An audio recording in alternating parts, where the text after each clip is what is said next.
What's that? Let me see. If you enjoy the video, hit the like. If you want to see more, be sure to subscribe. Welcome to another episode of Ooh, What's That? Where I go over different apps and gadgets and share them with you, the internet, so that you too could think that they're cool, right? And we're just gonna jump straight into it. I'm going over Naas and Daas today. And I'm going to go over another one that I'm still invested in. I was invested in a few of them, but I pulled out of most, and now I'm only invested in two, and that's going to be Hyprr Nodes and Thor Financial. Other than that, I'm out of everything.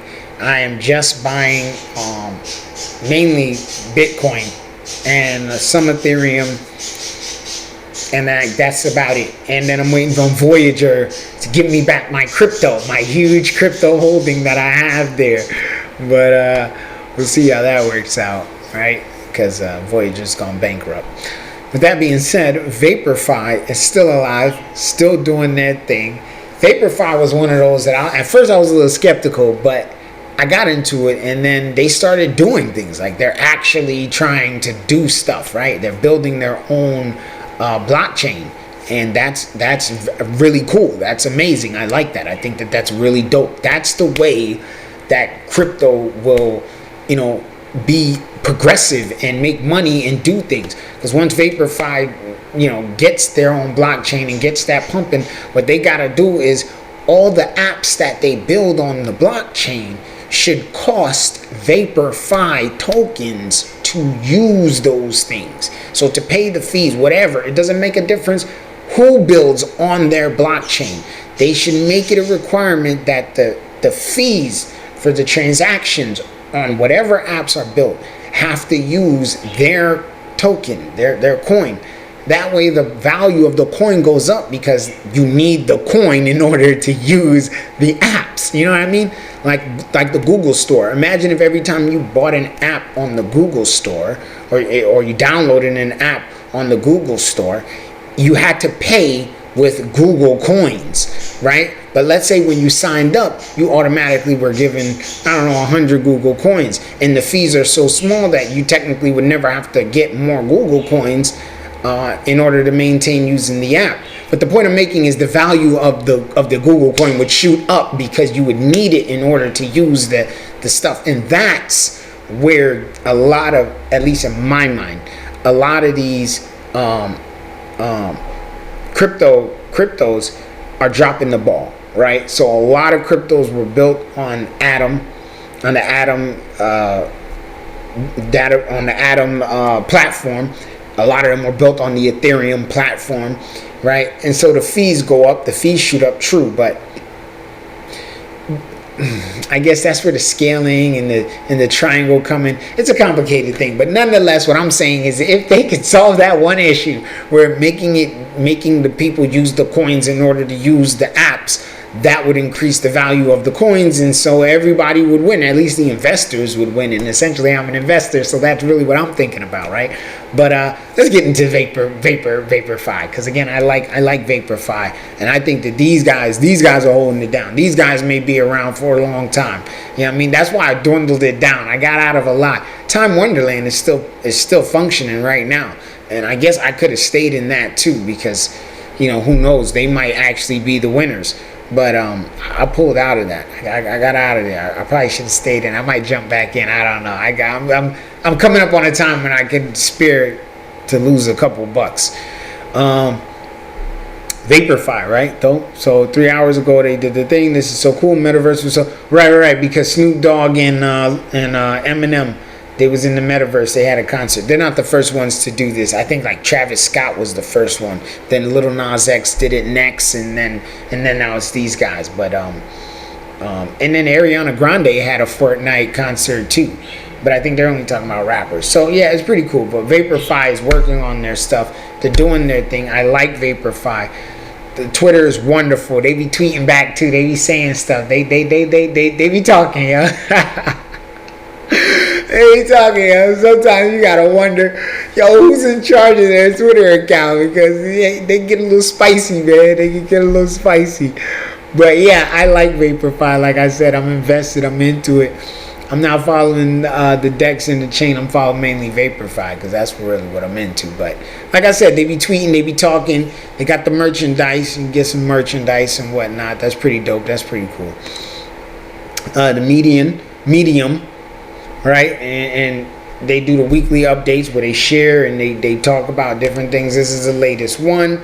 It wasn't really nothing like spectacular, right? It wasn't nothing that I feel like was so important that you had to share, because ultimately all they were talking about is the votes that are coming, the projects, what they're building, what they're trying to do with it. So I mean, you can read it for yourself, a couple proposals, and then you got to vote on that stuff. You go to the snapshot and then you vote on it, right? And then let's get into the app. I'll share with you guys the app. Share with you guys my losses and win. This is my VaporFi though, where I'm at. I was buying quantity. I have 1,000, and I was buying it at 3 cents, right? And the total cost is $37. I put in $37, and I'm down 35 right now. So the price definitely dropped. It is less than a penny now. Yeah, it's less than a penny. Let me double check this. Yep, less than a penny. So price has definitely dropped. That sucks. But over the last 7 days, let's see, trending down. Well, everything's trending down. Oh, yeah, I mean, over the period of time. VaporFi has been trending down for quite some time, though. It's always been on a downward pattern. Look at this. Yeah. Well, look right here. We were up, then we went down, then we shot back up. So we'll see what happens. But I'll show you guys my thing, what I'm into. Let's get into my notes. Boom. So you can see, I just been compounding. Like I said, I started off with 1,000, and I just been compounding, and that's it. Last claim, 189 days. I just keep whatever I have. I put it back as soon as my available awards becomes the same as the amount that I actually have. So when I've accumulated 7,000, I'm gonna compound that, and then I'll end up with 14. In which case, I wanted about 10,000. Then I was gonna start taking profits. But honestly, I don't think I'm gonna take no profits. I'm gonna do the same thing like I'm doing with my Thor. I'm gonna just keep compounding until we get back into a bull market. Once the market starts shooting back up, that's when I'm gonna start pulling my money and eating the profit. Because by then, remember, you don't get back what you put in. So these 7,000 tokens that I got in there, I'm never getting that back. But by the time the market starts going up, and let's say I have 14,000, the amount of available awards being compounded on a daily basis will be enough that I could eat that money and like live off of it. You know what I mean? Because look, right now it's saying estimated daily income is 12 cents, and that's at VaporFi being less than a penny. It's 12 cents, right? So once it goes up to like 3 cents, 5 cents, let's say things really take off and now it's 10 cents a pop, and I'm making right now at less than a penny, I'm making 12 cents, and it goes up to 10 cents. You're talking about I'm gonna be making like almost $100 a day on daily income, because that's what it does.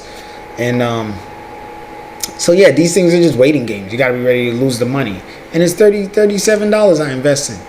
Yeah, it was like $37. So technically, even if I started eating the profit, it wouldn't take me very long to make back my money. Maybe like 2 months, 3 months, if the price doesn't keep going down. Because you see, it's been going down like 90 days straight. It's just been going down. So we'll see what happens, man. I don't know. I'm not really worried about it. I invest in these things ready to lose all the money, because that is what these things are. They're a risk, but they're also a great opportunity, because you might hit, you might pop. It's like the lottery. And even if you don't, it's still a learning experience. You've learned different things, so you know what to do when you get into your next investment, what to look for, what not to get into, right? And so with that being said, man, I'm going to bring this to an end, and I want to thank everybody for watching another episode of Ooh, What's That? And let's all remember that we all out here trying to do the same thing. Survive and be happy. Now stay blessed.